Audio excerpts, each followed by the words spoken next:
I know we're scheduled to begin the series Not a Fan, but what I decided to do, in fact, I brought both back here.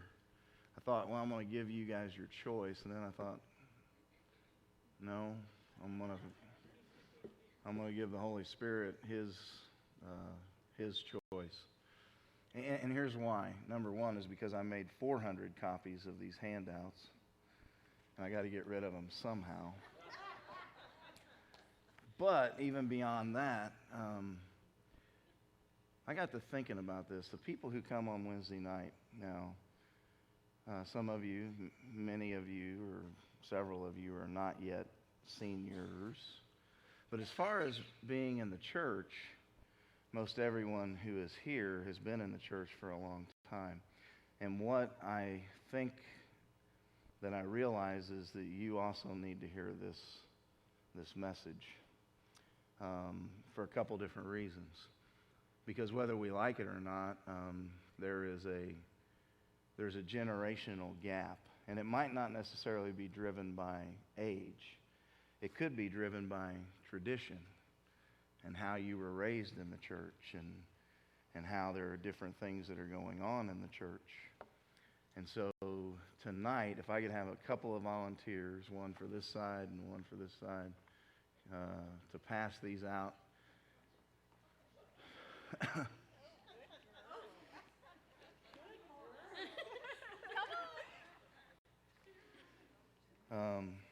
And while they're passing those out, let me do this. And some people will be tempted to say, well, he wasn't ready for tonight, but that's not true. If you want to stick around for 2 hours, I'll show you that I was ready. But I really do believe that this is something that we need to look at as long as we have breath. And I know that it may be tempting to say that I'm preaching to the choir tonight, but believe me, as we go through this, you're probably going to realize that there are some things that need to change, and the change needs to begin with us. And so let me give you a brief description of the book of Titus, and then we'll get into it. Titus chapter 2. Verses 1 through 8 is the text that we'll be using.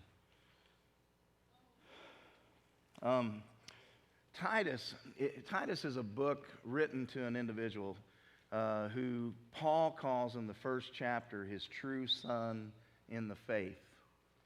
It's his true son in their common faith. Are you having trouble reading that?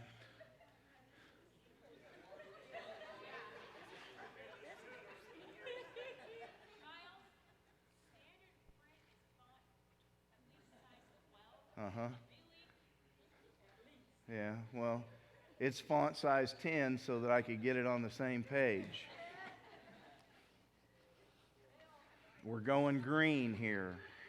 We're saving trees because of Roberta. Isn't it funny? I give you stuff and then you complain about it. Titus, in the book of Titus, it's written to a young man named Titus who's left on the island of Crete. And Paul says he left him there for a couple of reasons. He left him, number one, to finish some things that were left undone by Paul as he went on. Secondly, he's left there to establish elders within the church, leaders. And so the book itself is all about learning. Now here's the very first thing that I started off with yesterday. Those senior saints, and oftentimes what happens with senior saints, and when I say senior saints, it may not just mean people who are over 55. It may mean people who've been in the church all of their lives. Okay? Pay attention. It may be people who've been in the church all of their lives. You would be considered senior. And here's one of the things that I know happens. You begin to get comfortable. And you fail to understand that you haven't arrived but instead we're on a journey together. We continue to be on a journey. There's not a person in this room who has arrived, including ministers, elders, in whatever position you're in within the church body. You have not arrived, and here's why I'll tell you that. You're not dead. You haven't gone home yet. That's when we're perfected. And so the real temptation is going to be tonight to not think that this applies, but it does. I don't care what age you are, if you've been a part of the church for very long, this applies to each one of us. And so in chapter 2, verses 1 through 8, Paul writes, it says, "You must teach what is in accord with sound doctrine. Teach the older men to be temperate, worthy of respect, self-controlled, sound in faith and love and in endurance. Likewise, teach the older women to be reverent in the way they live, not to be slanderers or addicted to much wine, but to teach what is good. Then they can train the younger women to love their husbands and children, to be self-controlled and pure, to be busy at home, to be kind, and to be subject to their husbands, so that no one will malign the word of God. Similarly," I'm getting better at that word, "encourage the young men to be self-controlled. In everything set them an example by doing what is good. In your teaching show integrity, seriousness, and soundness of speech that cannot be condemned, so that those who oppose you may be ashamed because they have nothing bad to say about us." He goes on in verse 15, and just to kind of show you that the entire book is about learning. It's about passing on the faith to other people. "These then are the things you should teach. Encourage and rebuke with all authority. Do not let anyone despise you." He's speaking to Titus specifically. That's probably because he's a young man. And don't let anyone despise you because you're young. You can kind of skip down to the trends, because the information up there was simply for the group yesterday. I mean, it is a passion. It really is a passion of mine. I didn't realize it so much in dealing with senior saints.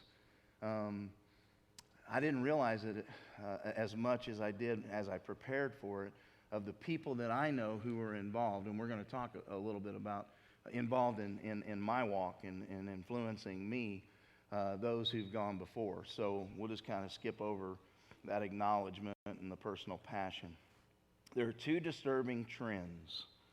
One is what we would call, is actually what Pat Moore calls the social dismissal of the elderly, the social dismissal of the seniors, okay? And she gives a description in a book called Disguised of how she went out and she put herself in the shoes of those who were older. I mean, you can read the description, but she went to 116 cities, and she basically dressed up as an 85-year-old woman. You know, she's 26. She was 26 at this time, and it's back in the, I think, 84 or something like that, when she went and did all this research. And she would go and flag down cabs, and she would ride buses and walk around the city just to experience what it would be like to be an elderly person. She goes to some great lengths, by the way, not just makeup, but she even puts braces on her legs to make herself walk with kind of a shuffled gait so that she's convincing as an elderly woman. What happened is that she learned that in most of the cities that the elderly, the seniors, were very kind towards her. In one particular city, a group of 13, 14-year-old boys beat her up and beat her so badly that she has permanent back damage and she's unable to bear children because of that. And so she goes on to say that what she kind of discovered was there's a social dismissal of elderly. Now, we've talked a little bit about that before. I mean, we tend to just, we tend to push people out of the way in this culture. And yeah, right now there's probably some people saying it's about time we address this. But I got news for you. It works both ways. And so we're going to kind of, look at all this as a challenge to each of us. Pat Moore, in her book Disguised, says deeply religious people tend to be more caring and aware of the needs of older people. Now, I traveled for a bunch of years, and you guys know that. traveled all over, at least the eastern part and the southern part of the country. And what I experienced, because when Dan and I traveled, we traveled during the worship wars, or at least what we call the worship wars. And I will tell you that this statement, I think, is true, that Christians, religious people, probably are a little bit more caring for the seniors and the elderly. But I'll also tell you that there are issues that happen, and worship is one of them. It's style, tradition. We fight over a lot of stuff within the church because of generation gaps. And in fact, it still goes on here. There are comments that continue to be made when different individuals lead. And it's actually very disturbing because it comes from people who ought to know better. And that's kind of what we're talking about. How do we get past that feeling of social dismissal? The social dismissal leads to another trend that we have discovered in the church, and even here. I hear from different people. To be quite honest with you, we become very stubborn. And it's discouraging because the longer you're in the church, the more like Christ you ought to look like. But sometimes the longer you're in the church, the more bullheaded and stubborn we become. Okay? And so what happens is you say, fine, people want us out of the way. I just won't volunteer and help with anything. I just won't help with anything. I'll just step aside. And so that's a trend that's going on in our churches today as well, is that seniors are beginning to, maybe because of the prior stuff that we talked about, because they feel like they're being dismissed, they feel like they're being put aside. There is a trend where older saints are starting to step out of the ministry. And that includes paid ministry as well as the volunteers within the church. And what I hear is this kind of thing. It's time to get out of the way. It's time to allow the young people to take over. Or another way that people put that sometimes is it's their turn. It's their turn to do something. And both of those things, I got to tell you, is not an indication of being a family, of being a team, of being a part of a kingdom that should be cooperating and serving one another. We went through those one another statements a couple different times since we've been CrossRoads, that we are to serve one another, we're to encourage one another, we're to bear one another's burdens, we are to love one another. All of those statements of how we're to take care of each other, and yet so often we just take care of our own. And so my personal favorite, by the way, is this, and we'll address this a little bit later. No one ever listens to old people, so I'm just going to quit. I'm just going to stop. I'll come back to that one. 2 trends. Social dismissal, willing disconnect.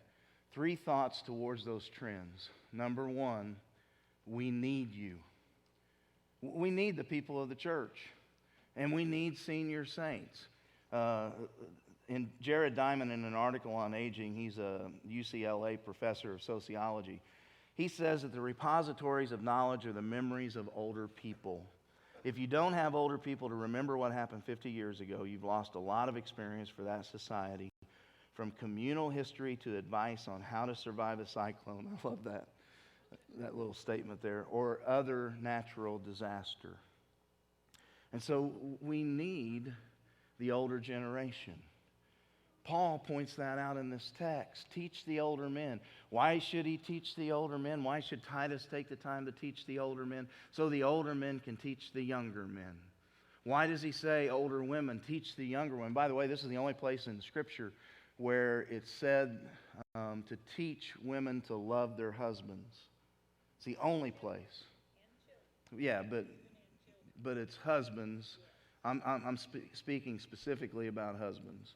It says to love your husbands. Elsewhere, wives are told to submit, respect. Here, it says teach the younger women to love their husbands and children, their families. And it's all about the older generation teaching the younger generation. There's the loss of a valuable resource if seniors are not involved. Or even if you've been in the church and you've been volunteering for a long time and you decide you're tired and you're going to step away, here's my advice. Step away from whatever you're doing, but go into something else. And so many people just simply step away. We need you. We need people to step up. So there's a loss of a valuable resource if older saints don't serve. And then there's the loss of value.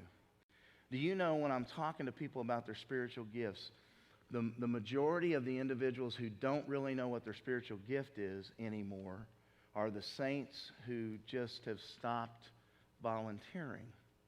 The senior saints who've just stepped away. There's a loss of value. There's a loss of purpose that happens in your life when you don't extend yourself to other people.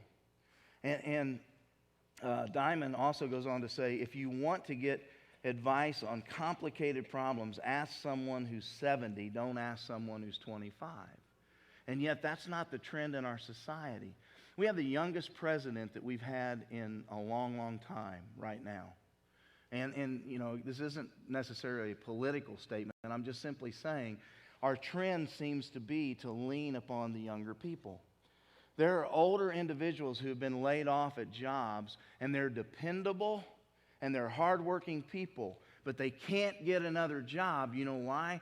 Because what they cite is that they're either over qualified, or most of the time it's their age.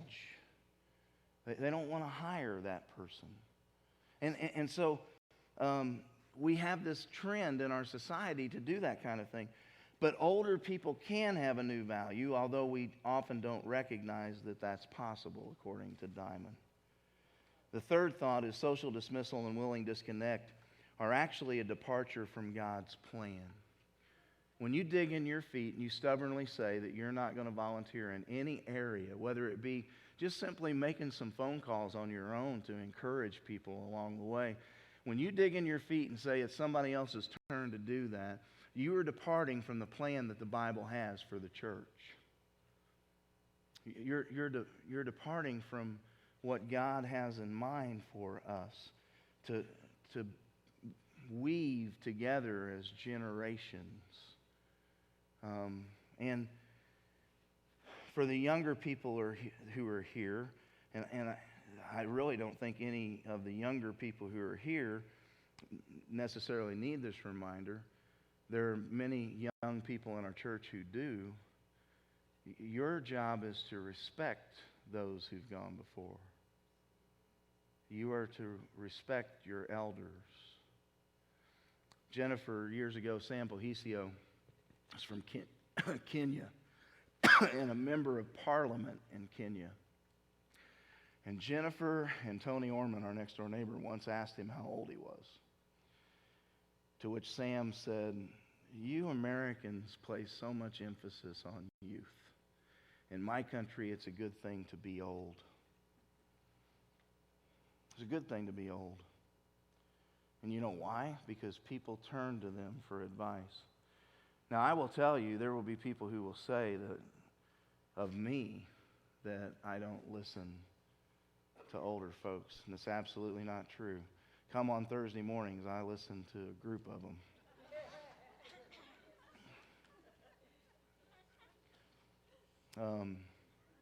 Don't always agree with them, but I listen to them.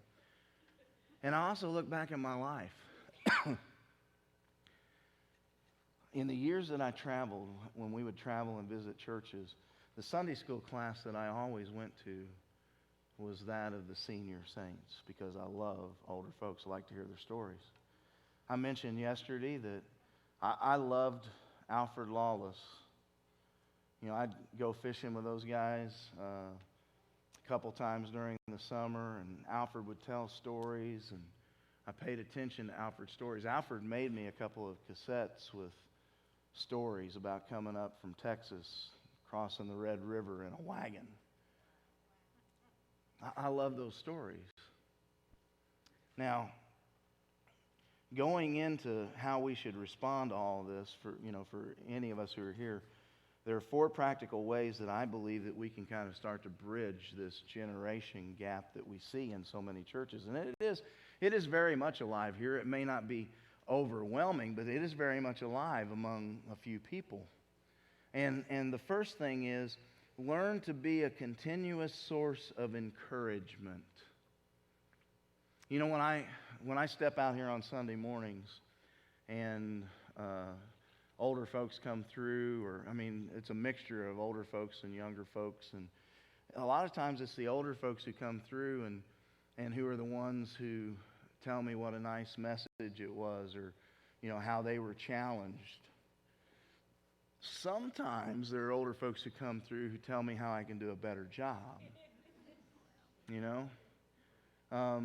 And here's what I'll tell you, because the statement right under that, you see it again, no one ever listens to old people. Let me just reassure you on something. I listen to older people. I just don't always listen to annoying older people. But let's keep that fair. I'm an equal opportunity person. I don't like listening to annoying people. Now, what makes you annoying? What makes you annoying? It's when it's the same complaint over and over again, and you're not doing anything to help the matter. You're just simply squeaking. And I got to tell you, it becomes tiresome.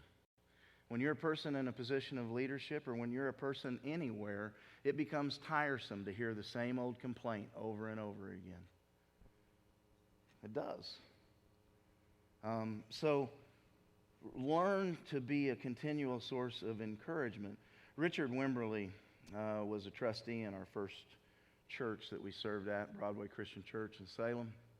And I remember when I was asked to fill in for Jack Busby for 6 weeks. And that was another, I got to tell you, I just got to kind of interject this here. It was amazing to me of people who came from all over the Midwest, and they knew who Jack Busby was. And here's how it would go. When I would say Jack Busby's name, it would go, yeah. The whole room is yeah. Because, and those of you who don't know the story, Jack was a tremendous person of charisma, but his character, I just almost said a word I shouldn't. His character was really bad. He had multiple affairs. Finally, he had an affair, and he and his wife divorced, and that's who I followed at Broadway. And I preached my first time, and my sermon was 8 minutes. And I know I've joked about this before, but there are people here who really wish I'd go back to that, to 8 minutes. And here's what I want to say to that. You pay attention to the content. You pay attention to the content. If it's short, it's short. If it's long, it's long. You pay attention to the content. The package doesn't really matter that much. It's the content. And see, that's what Richard did. 8 minutes. I was devastated. I was embarrassed. I was almost on the verge of tears. I was 24 years old, 23. And I was at the verge of tears, and I went into the overflow. I didn't know Richard was right behind me. And Richard walked through those doors, and Richard heard a lot of sermons in his lifetime. But Richard said to me, great message. Because he paid attention to the content. To him, it didn't make any difference that it was 8 minutes. It wouldn't have made any difference to him if it was an hour. It was the content of the message. That's what made it a good message. Not whether or not you got out on time to go to Montana Mike's or Red Lobster or wherever it might be. It is the content. And so Richard knew that, and Richard said, great message. Great message. Not, here's what I would do in the future. There's a time and a place for that. But not immediately after a service or immediately before a service. Richard was a great example of being an encouragement. Ephesians 5:19, the first part of it says, speak to one another with psalms, hymns, and spiritual songs. And what that literally means is that we're to be God's instruments to build other people up, to build each other up. Even when we are critical, and we'll get to that in just a little bit, there's a way to handle that. Number 2, be real, but not too real. I'll be honest with you. This is one that I'm learning. I remember Dan and I were singing at Mount Pulaski Christian Church, and we were doing a revival with Vernil Guerin, and we had just finished the service, and we're standing at the back, and I'm shaking hands with folks, and I'm saying, thanks for being here. I'm glad to see you. And so this one couple, I reach out and I shake his hand, and he was a distinguished member of Mount Pulaski Christian Church. And he said, when I said it was good to have you here, glad you were here, and he says, well, then you won't mind if I tell you it was too blanking loud. I said, well, I guess I don't mind if you say, but God's probably going to talk to you about that later. See, one of the statements, and this is part of what I was dealing with yesterday, especially with seniors, but I think it's something that we take into consideration. These are statements that you should get rid of. No one ever listens to old people. I've reached an age where I'm entitled to say whatever I want. And here's what I will tell you, and please pay attention to this, senior saints. No, you have not. You have not reached an age where you are entitled to say anything you want. There's not a person who reaches a position or a title or a position in age that you have the right to say whatever you want. I'm trying to learn that. I really am. I think if you pay attention over the last few months that I have tried to adjust that at times. Just because you think something does not mean that you should speak it. If in the Scriptures we're instructed to guard our hearts and minds, then shouldn't we guard our words as well? I think it was Jesus who said it's out of the overflow of the heart that the mouth speaks. And I'm just going to tell you, I have no problem confessing things that I've done wrong. Never have. Hope I never lose that. I hope some people here regain that. I don't have a problem with confessing what I've done wrong. And probably for almost a year, there was bitterness in me. There was hurt within me. And I probably said a lot of things that I should not have said. But I'm telling you that I understand that now. Just because you think something doesn't mean that you should speak it.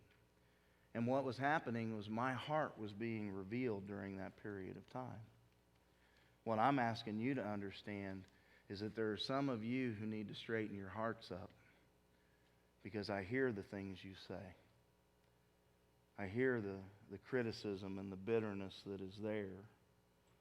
And Jesus says it's out of the overflow in here that our mouths speak. Use wisdom when you're sharing with others. I know you all have heard this story before, but I'm going to tell it again. Marion Henderson was one of my favorite professors at college, and I think part of the reason was his age. He was an older gentleman.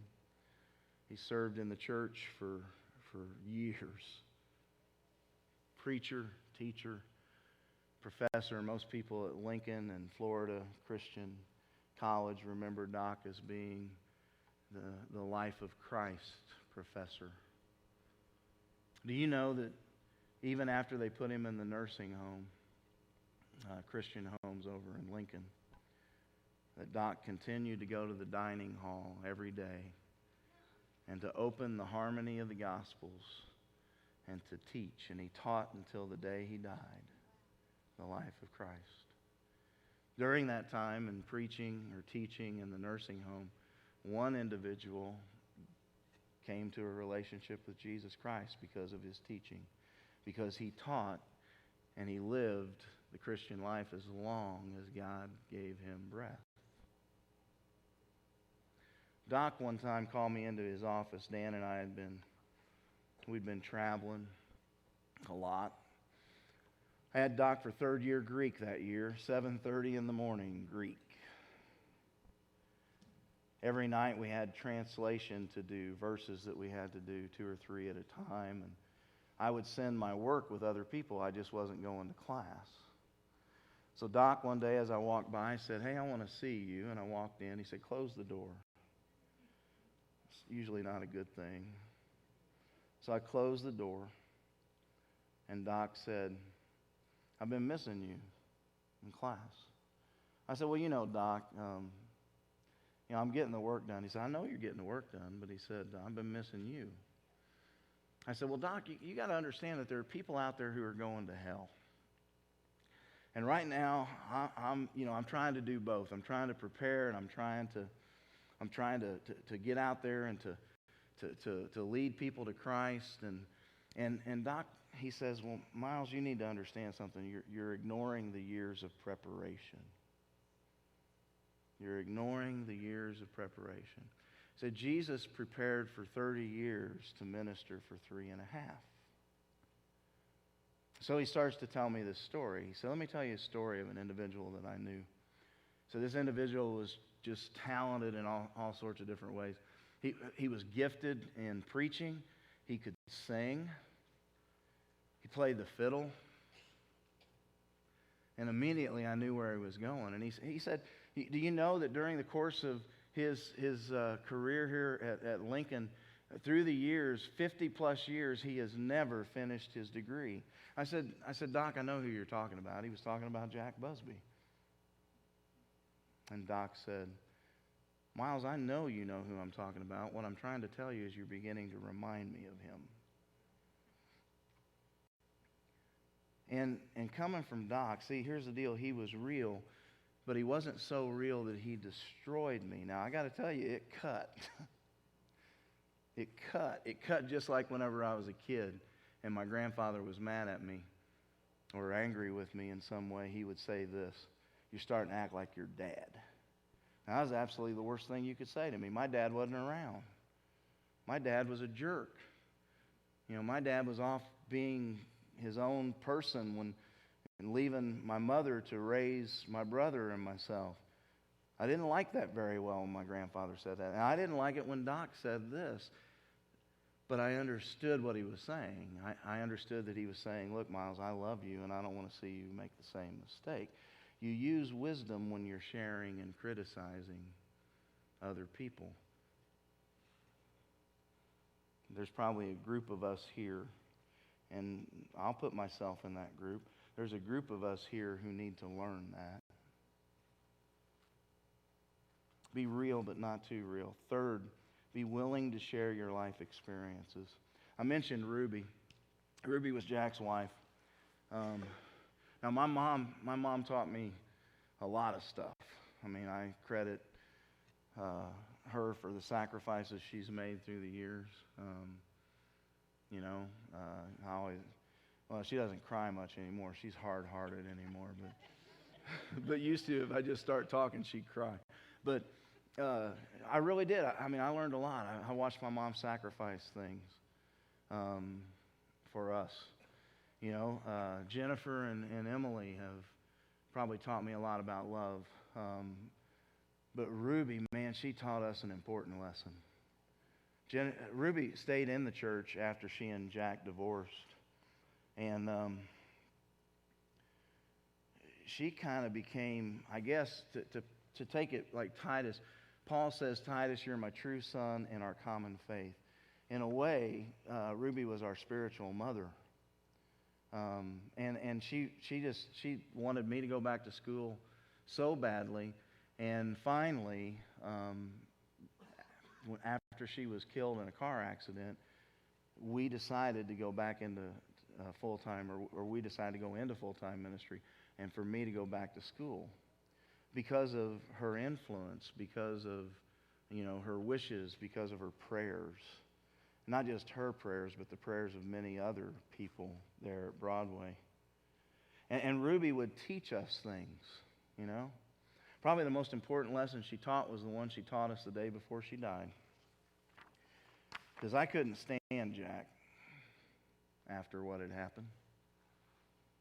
I mean, listen, and again, tune into this, some of you who've been in the church for a long time. Jack Busby had an affair, left me for 6 weeks to fill in for him while he and his girlfriend drove out to Arizona. And on the way, they had a car accident, and they were both almost killed. And so, we went down, we got his resignation. The church asked me to step in, and when Jack got back home, do you know where he went to church? He came to Broadway. And I remember the very first Sunday, because I helped carry him in the church. I helped carry him in the church, and then after the message was over, after the service was over, I helped carry him back out. And as I'm carrying him out of the church, he begins to offer constructive criticism about my sermon. I've always been a pretty bold person, and so my comment to Jack was this. Listen, I don't think you're in any position, in a couple of different ways, I don't think you're in any position to be criticizing me. I mean, first of all, at least I've remained faithful to my spouse. So don't tell me how to preach this message. Secondly, I'm carrying you down these stairs. Now here's the question. Do you want to bounce down the rest of them?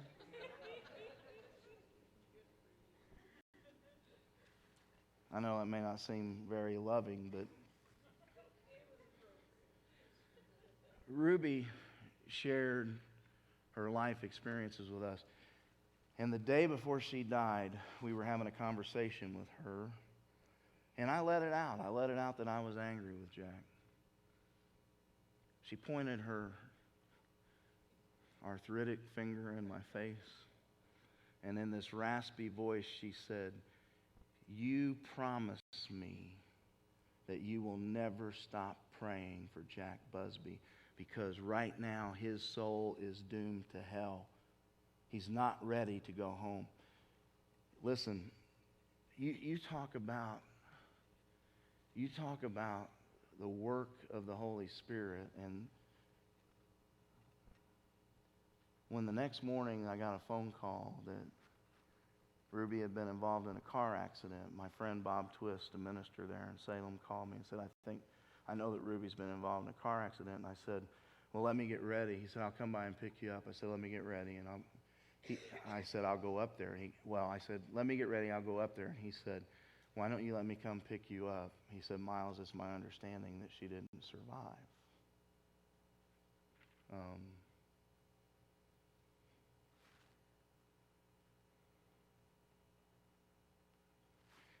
I still thought at that time that in my mind the wrong person died.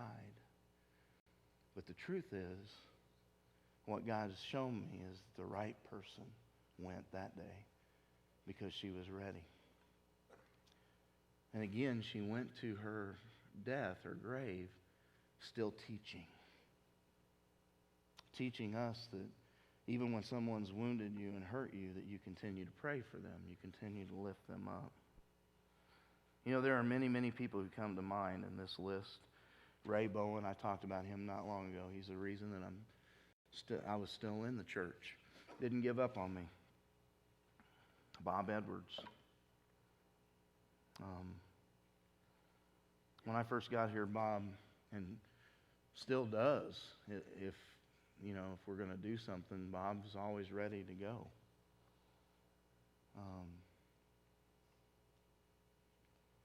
John Pittman.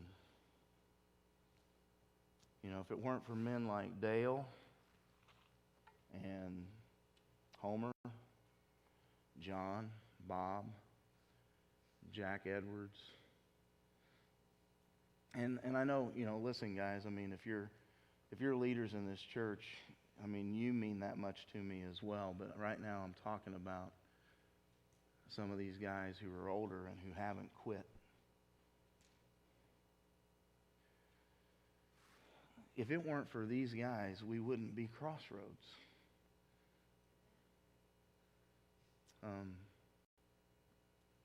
Homer and Dale probably played, and many people may not know that, they played a very important role on the side of Northland.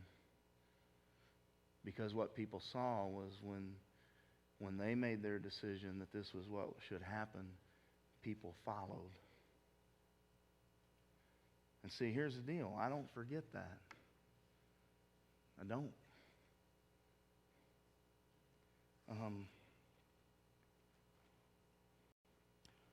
So who is it that's influenced you, and then how can you in turn pass that on to someone else? Because there are some people at this church right now who need someone in their lives who will teach them, who will lead them, and then finally be available. Another statement that older folks need to get rid of: I'm retired. Hey, you may retire from your job. You may retire from your hobbies. But you never retire as a believer. You know, and I understand you may not be able to do what you used to, but there's places that you can help. I know that many of our volunteers here are seniors, but we're still looking for opportunities to establish what I would call intergenerational relationships. We need older couples to kind of mentor some younger couples. And that doesn't necessarily have to be a real old couple, but it could be someone who's been married 30 years that you can step in. I don't know if you realize just how much work I do with couples. My wife does. Jennifer sometimes is right there with me in ministering to couples, either those who are getting married or those who are either those who are getting married or those who have been married for a while and are having some trouble. We do a lot of work, and it would be helpful to go back to this pattern that we see here, where the older generation teaches the younger generation. Older men stepping up to sponsor or to mentor younger men. I think each of our elders ought to be working with, and I'm sorry guys to volunteer you in that way, but I do. I think each of our elders ought to be working with someone who's younger. Older women need to teach the younger women. And there's so much good stuff out there right now. I mean, there's the courageous study, and there's the fireproof study, and all of those things that we could be teaching. And honestly, if you're expecting me to put that on my plate, I can't. So we need people to be available. I believe that the local church is a training ground. It's a place where we encourage one another, where we challenge one another. Sometimes we have to correct one another, but that we do so with an attitude of love in order to make the kingdom a better place, a stronger place. And that takes cooperation between each one of us. Now, I hope that you're not too bothered that we didn't start our series tonight, because I really think... Thanks. I really think that this was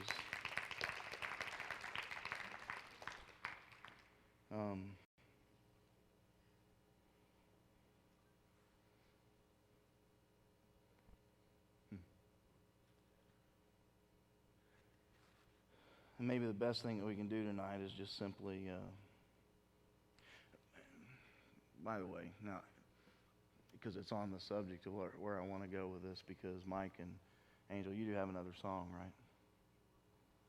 Yeah, I think we ought to end with another song, and I won't take long here.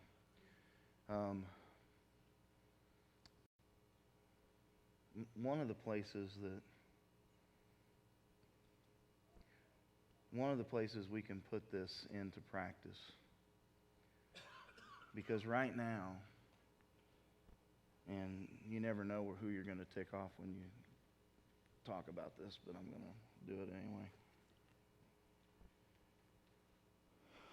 Right now,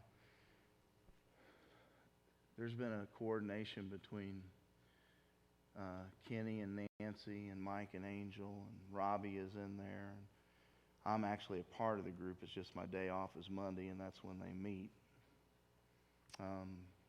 Who else? Michael is in that group to coordinate worship.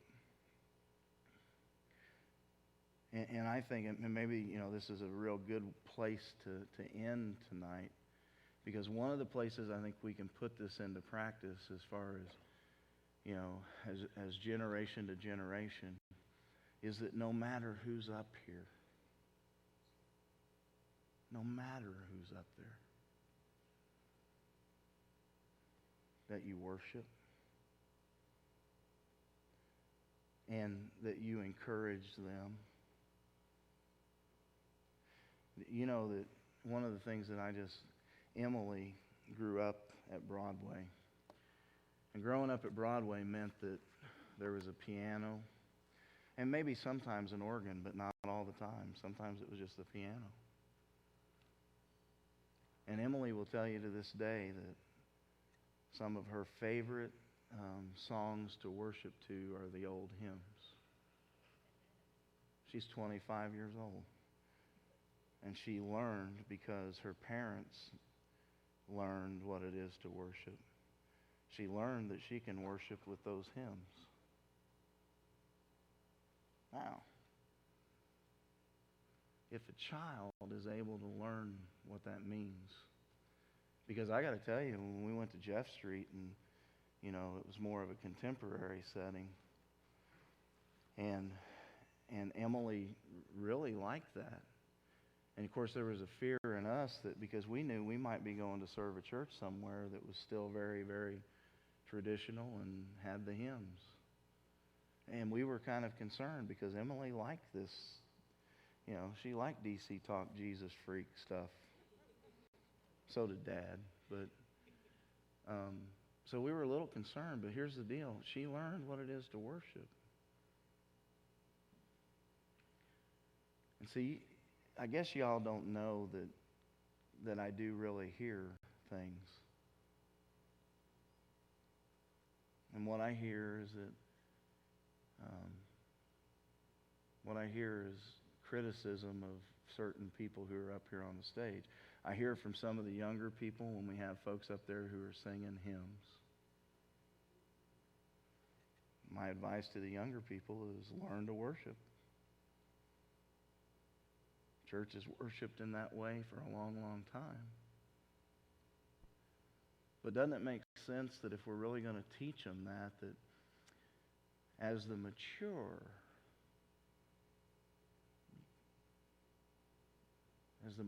believers, that maybe we ought to set the example? And so when there is a group up there that's maybe more contemporary, you learn to bite your tongue. And you go to what we just talked about, that you are an encourager and not a complainer. And so comments about how loud it is, comments about how they're the same words over and over again. If you've never read the Psalms, my goodness. Comments about how fast they are, or comments about how those words they don't flow together. Let go of that and pay attention to the content.